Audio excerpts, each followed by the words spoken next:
როგორც საკომუნიკაციო ფუნქციის მქონე ენა. ერთი ენის საშუალებით ჩვენ დავშვებით, გაგებინეთ ერთმანეთს, ხო? ანუ ენას აქვს საკომუნიკაციო ფუნქცია უმთავრესი. ეს კიდე თქვენი აზრით, რა ფუნქცია აქვს ენას? გაგებინეთ ერთმანეთს, კიდე რა ვშვებით ენის საშუალებით? იმეცნებ, ნამდვილად, ვიმეცნებ, ანუ საშემეცნებო ფუნქცია აქვს ენას და მესამე კიდე ერთი მნიშვნელოვანი ფუნქცია ენისა. ენის საშუალებით საკუთარ ფიქრებს განუხილავთ, გამოუხილავთ, ხო? ენას აქვს ამას მე ექსპრესიული ფუნქცია. თუ ამას ჩავიწერთ, იქნება კარგი. იმიტომ რომ ეს ისეთი თეორიული მასალაა, რაც თქვენ წიგნებში არ არის. რაც უნდა ვიცოდეთ ზოგადად, რაც დაგჭირდება. ენის ფუნქციები დააწერეთ.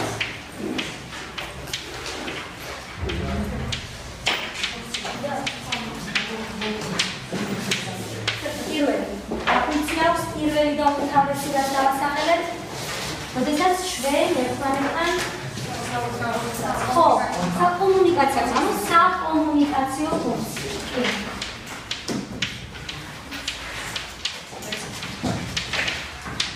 მეორე, ქართულში რა დაასახელეთ? სწავლობთ, ვიმეცნებთ, ხო, ესე იგი საშემეცნებო ფუნქცია.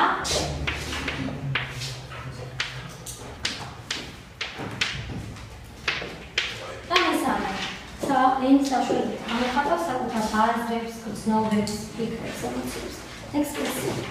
ექსპრესიული ფუნქცია.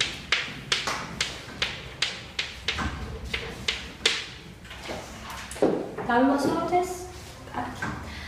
ახლა გადავიდეთ უშუალოდ ქართულ ენაზე და დიალექტზე. დიალექტის ცნება გავიხსენებთ.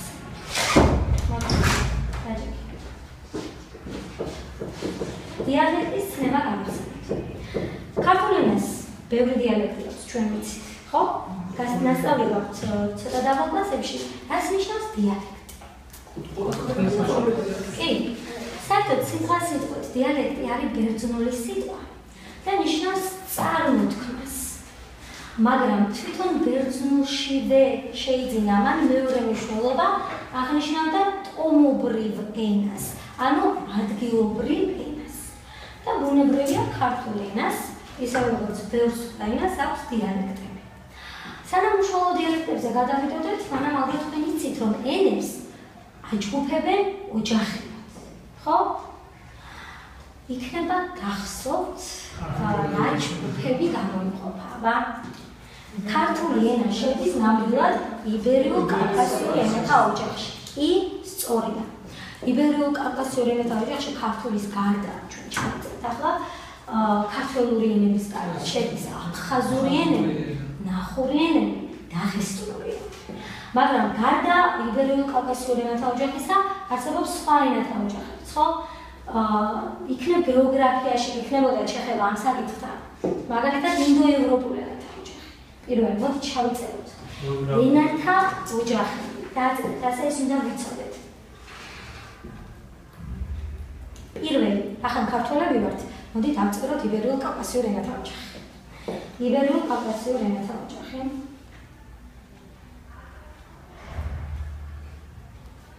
მეორე, ინდოევროპული ენათა ოჯახი. წესით ამას წერენ პირველად, იმიტომ რომ მრავლის მოცველი ყველას. მაგრამ ახლა ხო, ინდოევროპული ენათა ოჯახი. მესამე დავწეროთ. სემიტურ-ქამიტურ ენათა ოჯახი. აღმოსავლური ენები ამ ოჯახს განეკუთვნება.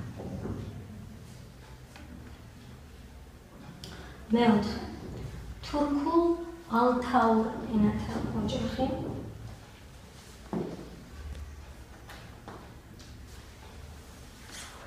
ხო, თურქულ-ალთაურ ენათა ოჯახი.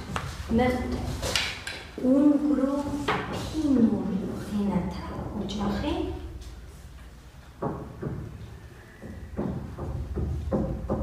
და ბოლო, ჩინურ-ტიბეტურ ენათა ოჯახი.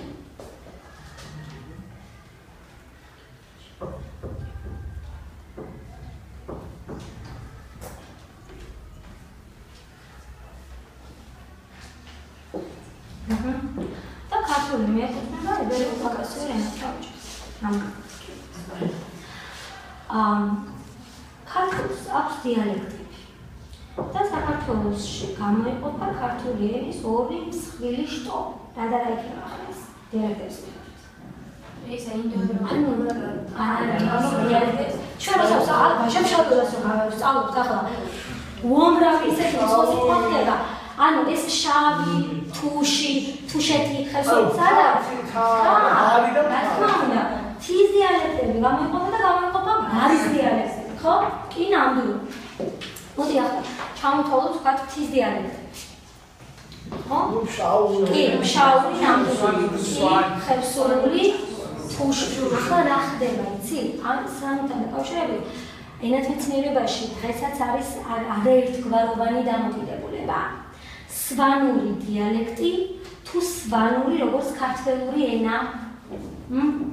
ამიტომ სვანურს როგორც ასეთი დიალექტებში არ ვთვლით ხოლმე, თუმცა ალბათ ახლა ზოგიერთი ხოლმე მაგას მომაქვს ზუსტად. ზოგიერთი წარეთ შემეკამათებოდა, ზოგიერთი ენათმეცნიერი, რომელსაც თავისი არგუმენტები აქვს ამის დასადასტურებლად და ამაზე შეუძლება საკმაოდ შორს წარდგენას. მოდი ახლა ცოტა ხნით სვანურს თავი დავანებოთ ჩვენ ამიტომ ამ არაერთგვაროვანი დამოკიდებულების გამო და სხვები ჩამოთვალოთ. შავური, დავსწავლოთ ბაჟებს, ხო? კიდე რა გვაქვს იქ? ვინ არიან კიდე? ხევსურული დიალექტი, ნამდვილად, თუშური დიალექტი, ნამდვილად, მოხეული კი და მთიულურ-გუდამაყრული.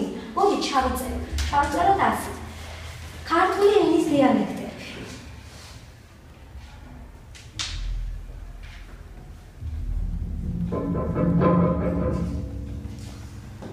და პირველი, ესე იგი, ორი დიდი ჯგუფი, მთისა და ბარის დიალექტები.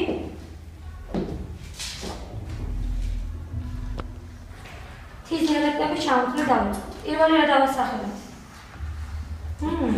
შავი, დაწერეთ, შაური, იცი თქვენე. ბოლო-ბოლო ვაჟებს შევასწავლოთ და იქიდან მაინც გვეცოდინებოდა თუ ენიდან არა. დიახ, ხევსურული, კი, მერე, თუშური, ნამდვილად, კიდევ, მოხეული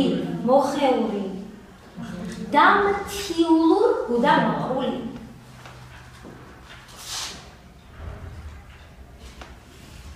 მოდით ახლა ბარის დიალექტებზე გადავიდეთ. ბარის დიალექტები იყოფა აღმოსავლეთ და დასავლეთ ბარის დიალექტებად, მაგრამ მოდი პირდაპირ ჩავწერო და თქვენ თვითონ მივხვდებით, რომელია. ბარი მაგალითად კახური, ხო? ბარის დიალექტი. დავწეროთ კახური, ფერიდნული, ინგილოური, მესხურჩაბახური და ქართული. ბავშვებო, ქართულ დიალექტს ყველაზე მეტად ეფუძნება ქართული ენა, სალიტერატურო ენაზე მაქვს საუბარი. საერთოდ დიალექტები წარმოადგენს ენის გამდიდრების წყაროს. ზოგჯერ არის ხოლმე, მაგალითად კონსტანტინე გამსახურდია ძალიან ხშირად მიმართავს დიალექტებს ენის გასამდიდრებლად. ისეთი სიტყვებს იღებს თავის ლიტერატურულ ნაწარმოებებში, რომელიც სალიტერატურო ენას არ შემონახავს, სამაგერო დიალექტება შემოინახავს. და დიალექტების არსებობა, მრავალფეროვანი დიალექტების არსებობა, ეს არის ენის სიმდიდრის ერთ-ერთი ფაქტორი. და არის ძალიან კარგი. მოდი ახლა დავწეროთ გამორიცხული დიალექტები ჩამოთვლოთ და ჩვენი იმერული. დავწეროთ იმერული. ნამდვილად რაჭული დიალექტი კი, აჭარული კი, ლეჩხუმური, გურული.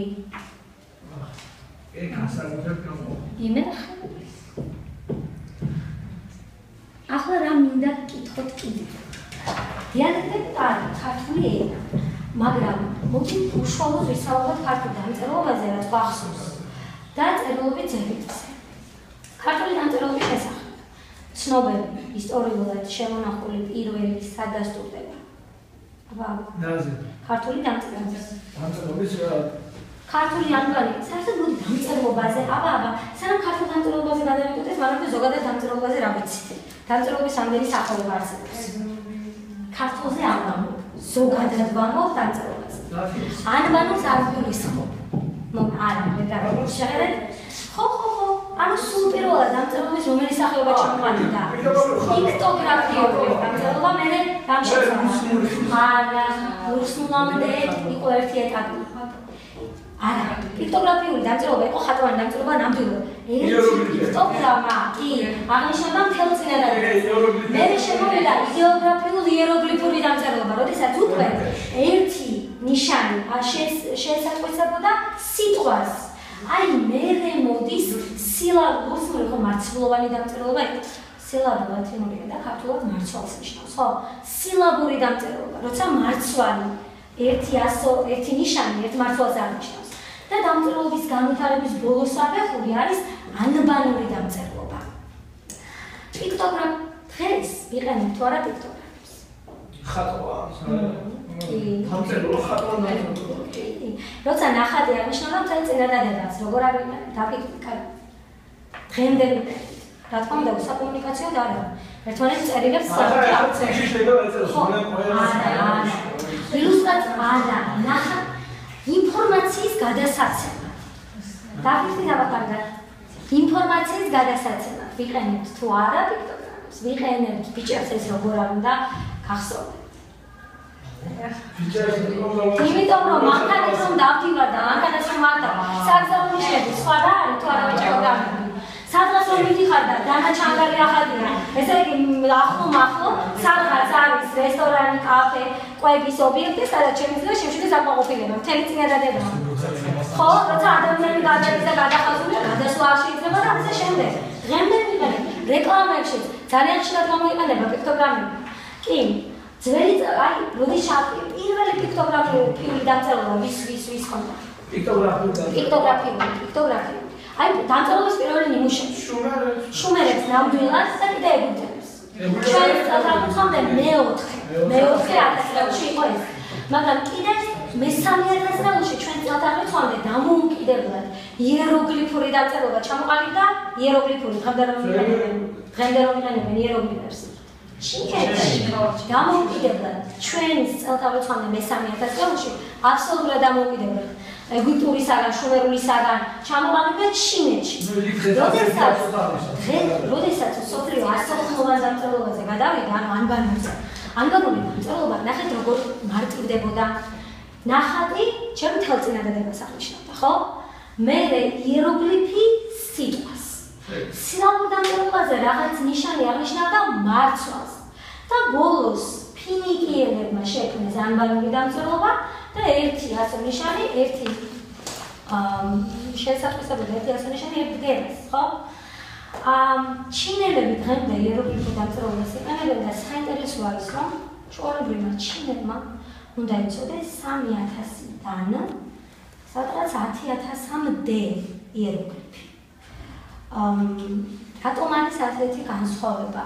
ალბათ სკოლის მოსწავლეებს თავდაპირველად სახელმძღვანელოში მოცემული ინფორმაციის მისაღებად არ სჭირდებათ ისეთი იეროგლიფების ცოდნა, რაც ვთქვათ სჭირდებათ მკვლევრებსა და მეცნიერებს, ხო? ანუ რაც უფრო იზრდებიან, ბუნებრივია სამყაროს ფართოვდება, ინფორმაცია მეტი მოდის და მეტი იეროგლიფია საჭირო ინფორმაციის მისაღებადაც გადასაცემად. წარმოგიდგენიათ? 3000-დან 10000-მდე გაზეთი რომ წაიკითხო, მინიმუმ 3000 იეროგლიფი უნდა იცოდე. ახლა ანბანურ დამწერლობაზე გადავიდეთ. გახსენებთ, ფინიკიელებმა შექმნეს ძველი წელთაღრიცხვის მე-14 საუკუნეებში. და ფინიკიური ანბანი შეიცავდა 22 ასო-ნიშანს. რა იყო თავისებური? ყველა იყო საერთო. ფინიკიურ ანბანში.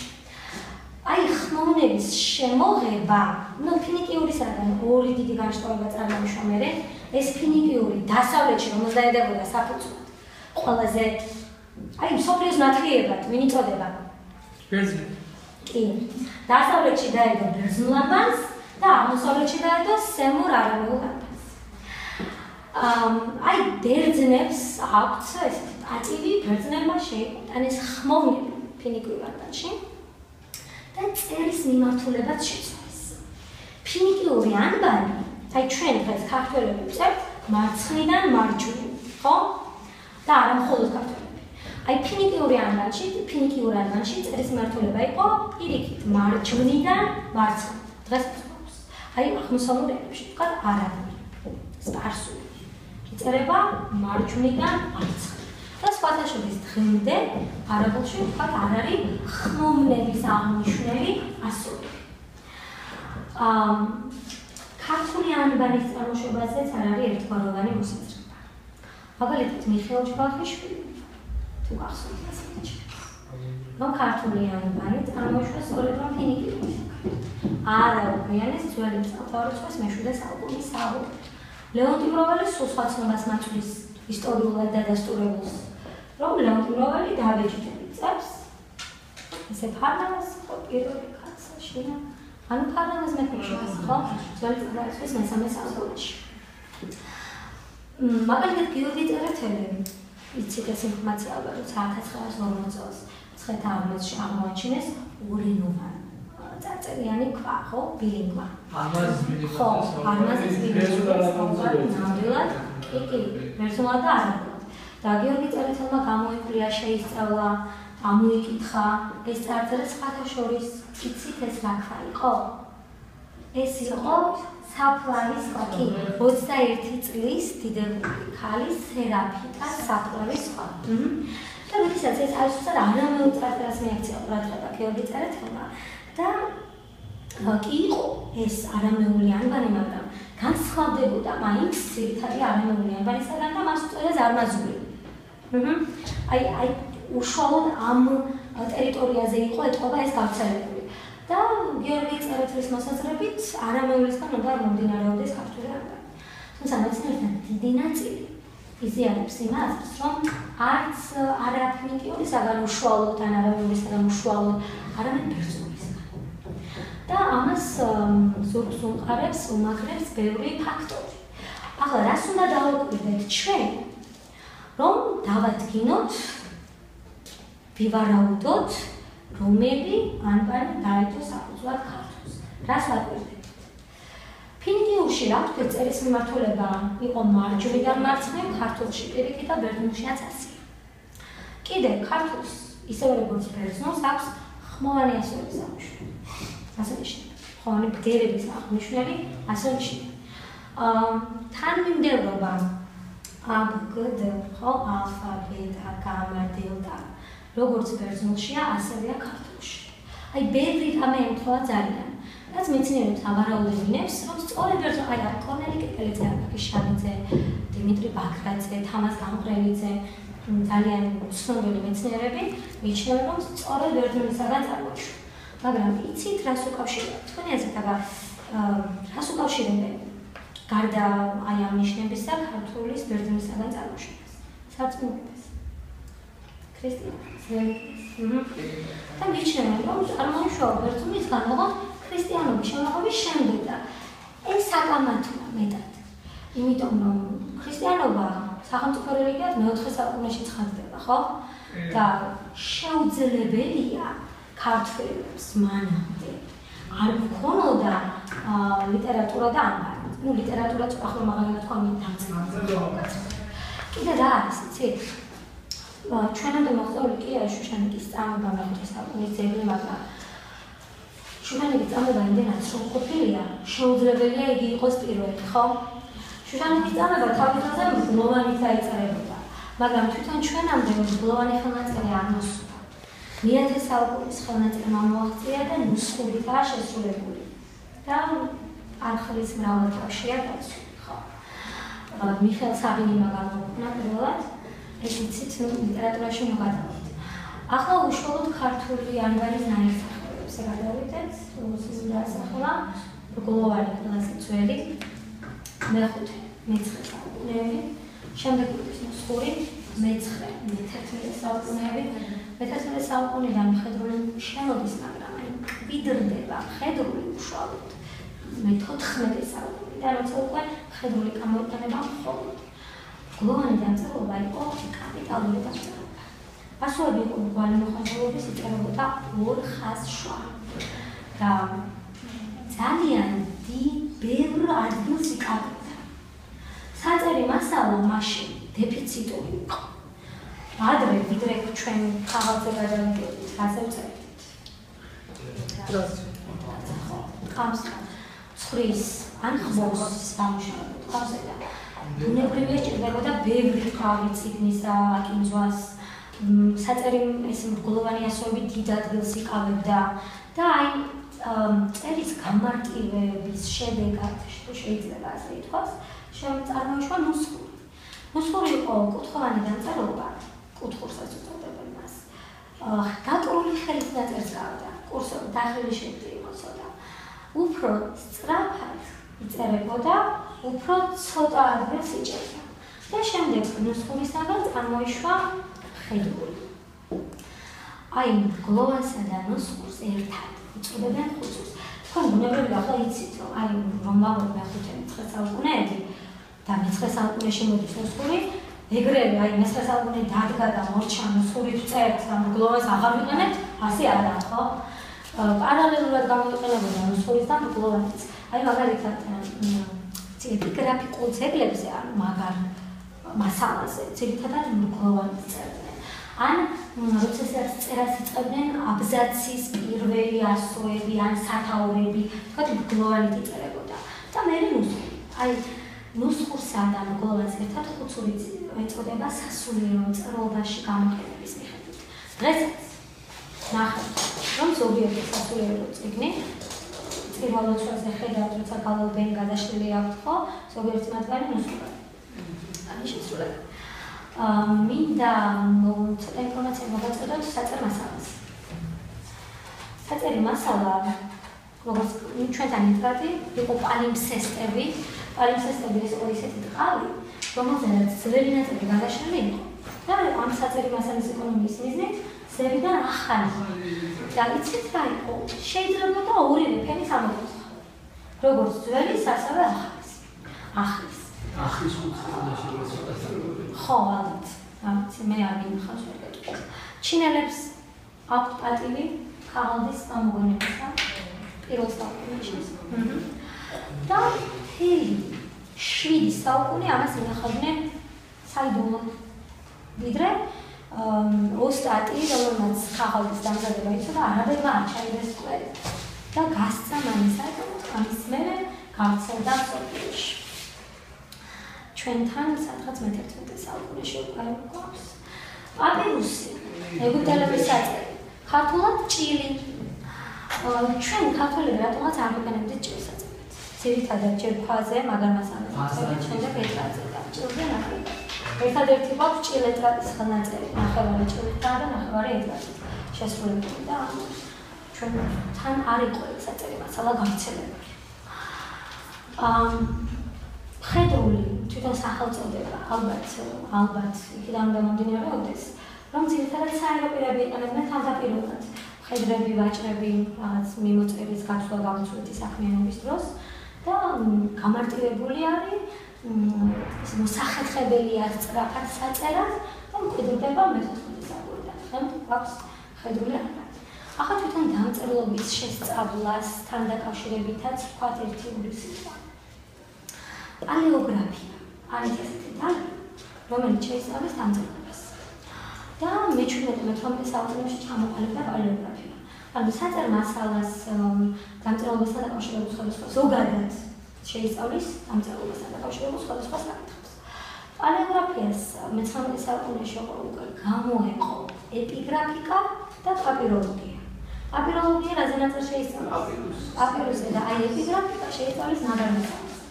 ხეზე, ქვაზე, ამოტვიფრულ წარწერებს კი ბატონო იხაზებს. რახან ანბანზე ვსაუბრობ, მაგრამ ისიც აღნიშნეთ, რომ ქართული ანბანი არის უნიკალური მსოფლიოს 14 უნიკალურ ანბანში შედის, ხო? ჩვენ ვერ ვიტყვით, რომ აი ინგლისურად რომ წერთ, აი ნებისმიერ ასო რომ ავიღოთ ვთქვათ ინგლისური ანბანის და ანბანის და ეს. რომ ვერ ვიტყვით, არა ეს აუცილებლად ინგლისური ანბანიდან არ არის ანგლიდან და არ არის გერმანულიდან, მაინცა და მაინც ინგლისურიდან. ამას ვერ ვიტყვით. იმიტომ რომ ეს ენები ეფუძნებიან ლათინურ ანბანს, ხო? ეგ ლათინური არის ორიგინალური ანბანი, რომელსაც შემდეგ იყენებენ სხვადასხვა ქვეყნებში. აი ქართული უკვე, თუნდაც არაბული. ქართული ასონიშანი თუ უშუალოდ არ ვიცი რომ იგი ქართულია, სხვას ვერაფერს ვერ ავყვება. ისევე როგორც არაბული ნებისმიერი ასონიშანი. მოდი ჩვენ ჩავიწეროთ ის 14 ორიგინალური ამბანი და ვიცოდეთ რომელიც სასოფლოში არსებობს და ერთ-ერთი ამბანია ქართული დავიწყოთ ქართული. პირველი ქართული ჩვენი მეზობელი სომხური,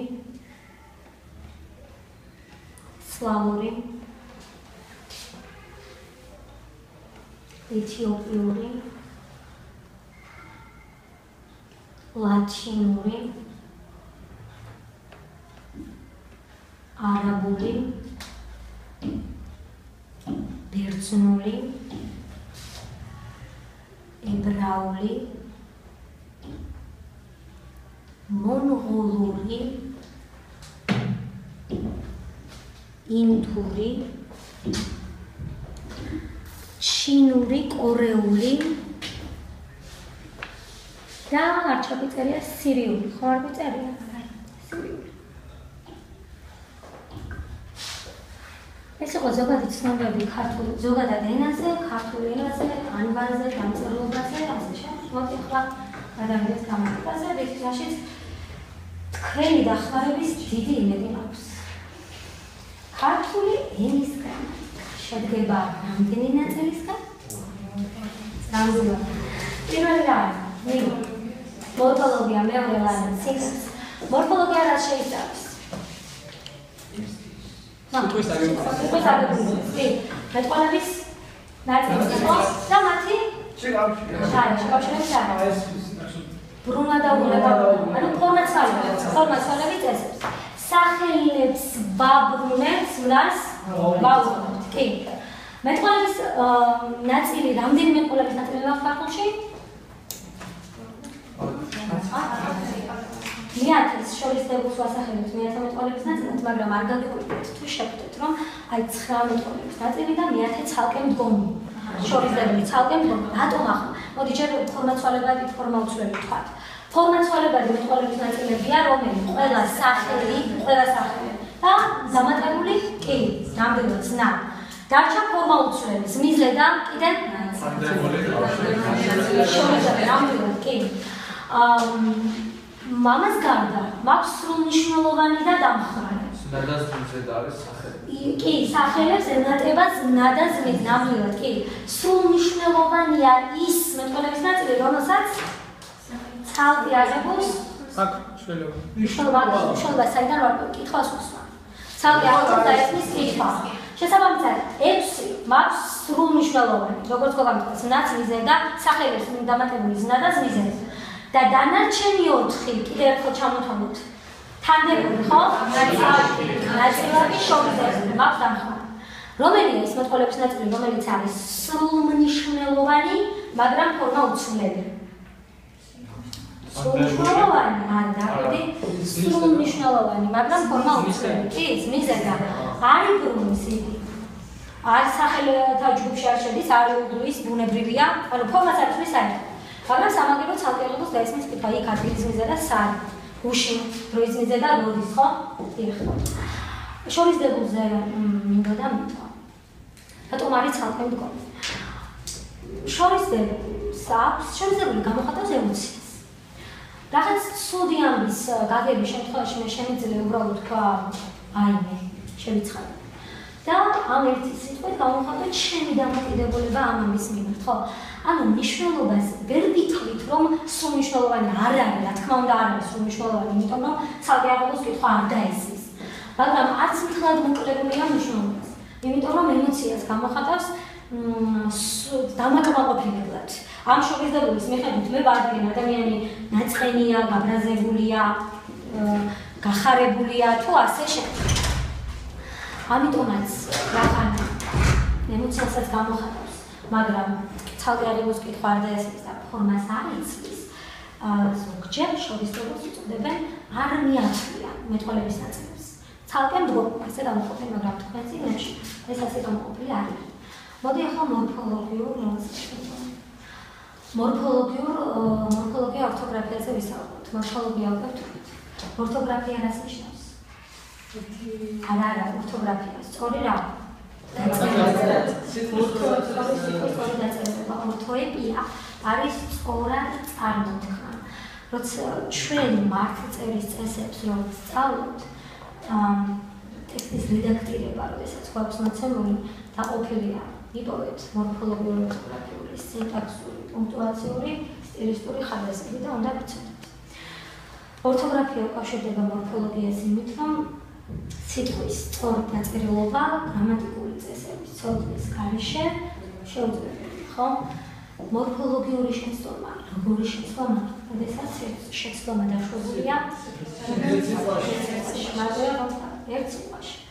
ვთქვათ, შეკუმშულია და არ შეგვეკუმშა, ან პირიქით, არ არის შეკუმშული და უნდა შეგეკუმშა. აი, ვთქვათ, კვლევარები. შეცდომა მორფოლოგიური ორთოგრაფიული. სწორი ფორმა კვლევები. იმიტომ რომ კვლევარი არის კუმშული. სინტაქსური შეცდომა. სინტაქსი შეისწავლის წინადადების წინადადების წერილებს და სიტყვათა შეკავშირების წესებს წინადადებაში სინტაქსური შეცდომა როგორი შეცდომა? კი, ანუ ორი სიტყვა ერთმანეთს უკავშირდება არასდროს. მითხარით მაგალითი, ერთი მორფოლოგიური შეცდომა, მე რაც ვთქვი და ერთი სინტაქსური შეცდომა. ნებისმიერ მორფოლოგიურ ადვილია ერთ სიტყვაში ვთქვათ ბრუნის ნიშანი არის არასწორი. ვთქვათ უნდა იწეროს ორი ერთნაირიასო, ერთი ბრუნის ნიშანი ერთი ფუძის და არ წერია. ვთხარით რა? ხო, კი, დაგვრჩი ვთქვათ წერია ყდები.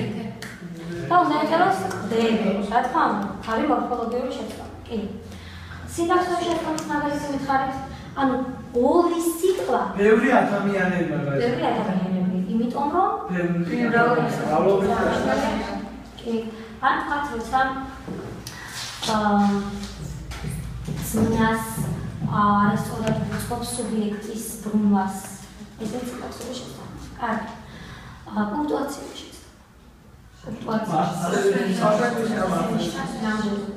სტილისტური შეცდომა. სტილისტიკა შეიცვალეს ენის გამოსახველობის საშუალებით.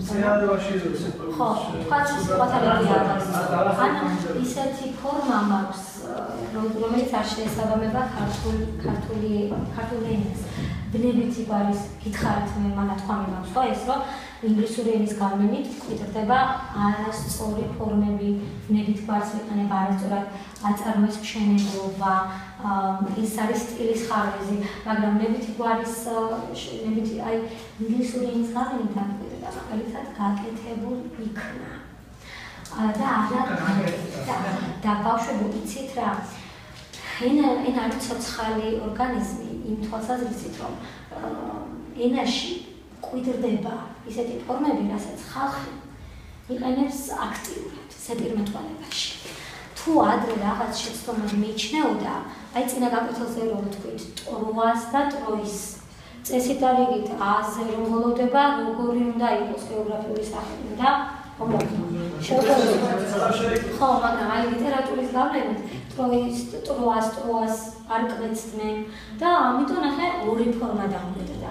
და ხშირია ასეთი შემთხვევები, აი მაგალითად ინგლისურის გავლენით ეს აღწერილობითი ნებისმიერ სხვა სიტყვა გამოიყენება ნებისმის გადმოსაცემად, აი გაკეთდა ერთი სიტყვა, ხო? და აი გაკეთებული იქნა, უკვე სხვა სიტყვა დავიხმარ. აი ეს ფორმები მკვიდრდება. და უკვე შეცდომადაც ვერ მიიჩნევთ ამას. ახლა გადავიდეთ თვითონ მორფოლოგიაზე იმ კუთხით, რომ სახელების ფუძეთა დაბოლოების მიხედვით გავიხსენოთ ეს. ნასწავლი მასალა გვაქვს და ვიცით, მე ფუძეთა დაბოლოების მიხედვით რამდენი გვაქვს სახელები. ფუძე. ფუძეს როგორ ვარკვევ, რომელ უნარში ვსვამ. ფორმის ნიშნებს რაც დამრჩება ფუძეა, ხო? თქვათ მასწავლებელი. ხო, და როგორ ფუძიანი? თახმან ფუძიანი. თქვათ რომ ზე ნანუკა როგორ ფუძიანი? ზემ და ხმოვან ფუძიანი. კი. თახმან ფუძიანი სახელები რამდენი ჯგუფად იყოფიან? გავიხსენოთ აბა. აი მაგალითად მასწავლებელი ხო და მასწავლებელი ის უშუალო ლანა უშუალო პროცესია. ზიდან აი რამე სამი ხმოვანი ვარდება ნათესაობითი მოქმედებითი ვითარებითი ნამდვილად. მოდი კვეცად სახელები ხმოვანი ფუნქციან სახელებზე გადავიდეთ, ამდენი ჯგუფი გამოიყოფა. ნამდვილად კვეცად კვეცარი და კვეცარი. კვეცა რა პროცესია? რამდენი ხმოვანი იკვეცება ბექა რამდენი რომში? კი, ადარეოში.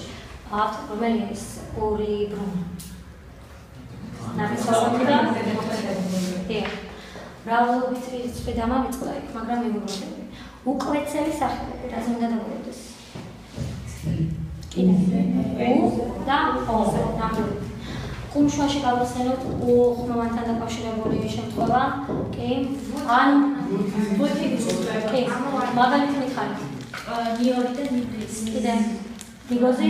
ნიბრის. ორმა საერთოდ იკარგება ხუმშვის დროს ესეთი მაგალითი ვთქვათ, ფოთლის გარდა.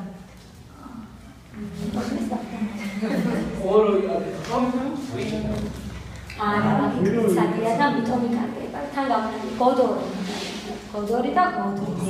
ღვინო კარგი გამახსენე. ღვინო წესით და რიგით როგორი უნდა იყოს? კვეცე, მაგრამ არის კვეცა. თავისებურად კუმშვა-კვეცადი გამოჩნდა სამყარო. კუმშვა-კვეცადი სახელები. ანუ ესეთი კუმშებიან კიდეც. ოღონდ ერთი რამე დამიმახსოვროთ. თუ კუმშვა ხდებოდა მხოლოდ რამდენ ბრუნვაში? კუმშვა სამში და კვეცა. აი ეს პროცესი ორივე კუმშვაცა და კვეცას სამ ბრუნვაში ხდება. ნათესაობითი, მოქმედებითი, ვითარებითი. თანჯარი ერთ-ერთი პროცესად სახელი ავიღოთ. ნათესაობითში იქნება ფანჯრით. მოქმედებითში ფანჯრით, ვითარებითში ფანჯრით და ვითარებითში ფანჯრით. მოყვარე ვითარებითში ვითარებითი მოყვრად დააკვირდით მოყვრად და არა მოყვრად. ესე იგი ეს არის კუმშვაცა და კვეცაც ერთდროულად სამ ბრუნვაში ხდება კვეცისაგან განსხვავებით. თავისებურად ბრუნება და არსებით სახელებს ახლა შევეხება ღვინო დავასახელეთ, თქვენ დამისახელეთ ახლა მე ისეთი კუმშვადი სახელები აი ამ თავისებურად ბრუნება და არსებით სახელებს ვაკეთებ. ხუცესი ერთი, მეორე. მერთი პარალელური ფორმები, კი, მერთი და ღვთის. კიდე ხუცესი და თან ხმოვანთან ერთად ხმოვანს კარგავდა.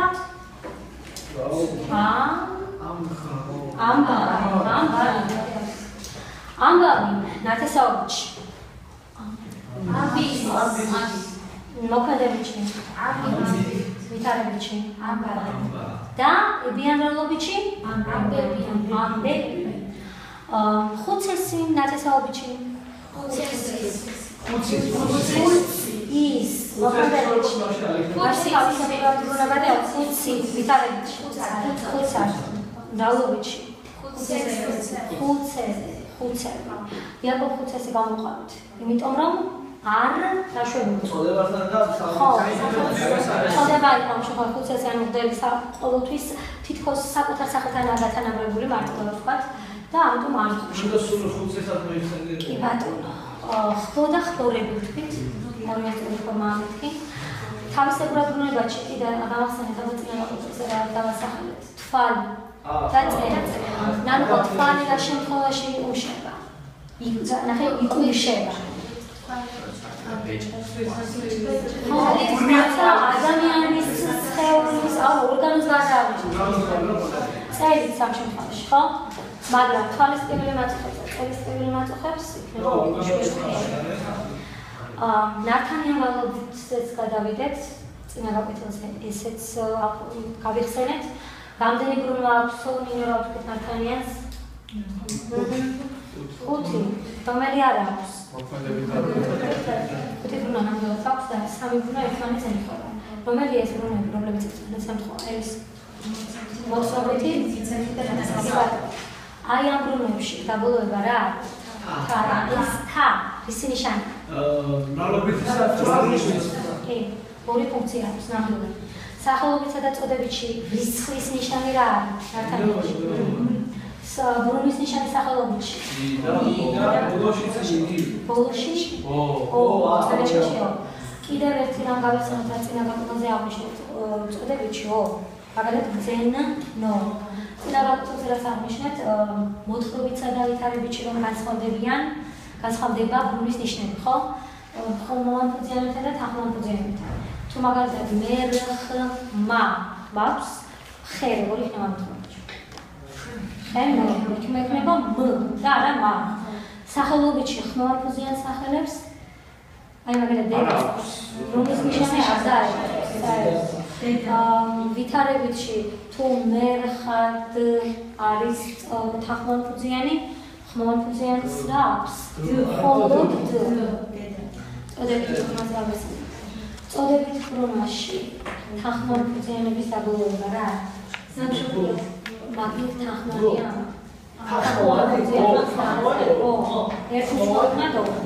ხმოვანფუძიანები ერთმანეთიანები. ერთმანეთზე ზე ცა არა კლდე წოდებითში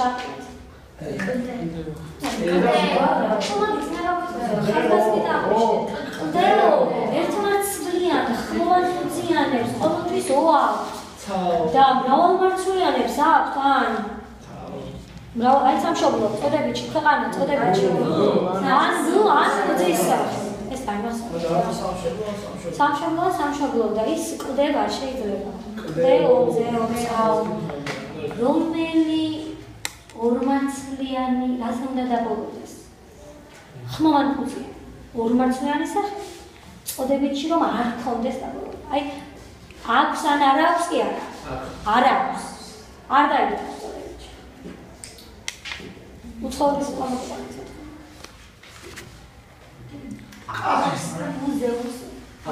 ორმარცვლიანი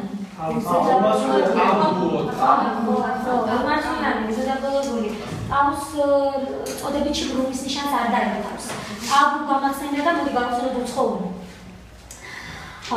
კაფე, ჟელე, ატელიე, რაჭერთავად? კაშე. ანუ რა საშვება?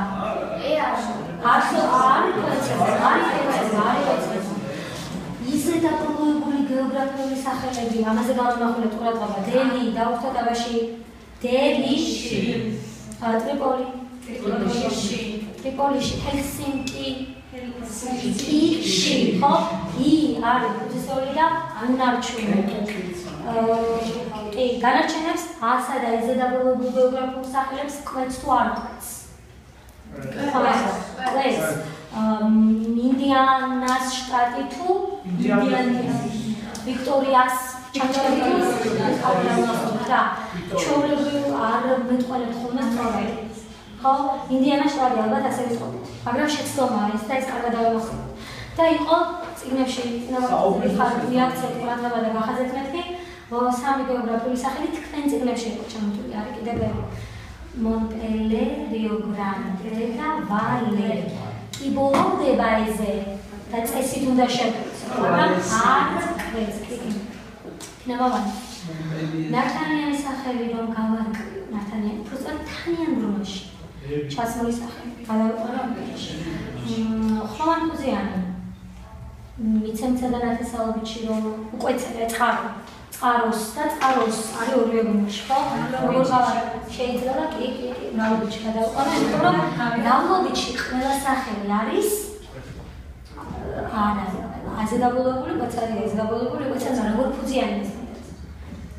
ყველა თანხმოვანი. კი. ფუძე და ძირით გავიხსენოთ. ფუძე სახელის რა ნაწილია, რა დაერთვის ფუძეს? რა თქმა უნდა, ბრუნვის ნიშანი. ძირი განაწილება. დაწარმოების დაუშვა. სიტყვის ანუ შეიძლება თუ არა ძირში შედიოდეს პრეფიქსი სუფიქსები. მაგრამ შედის რაში პრეფიქსი სუფიქსები? ფუძეში აუცილებლად ფუძეში, ხო. მეორე მაგალითად ცხენოსანი, კი. შეიძლება თუ არა სიტყვის ფუძე და ძირი ერთმანეთს დაემთხოს. მაგალითად მაგალითად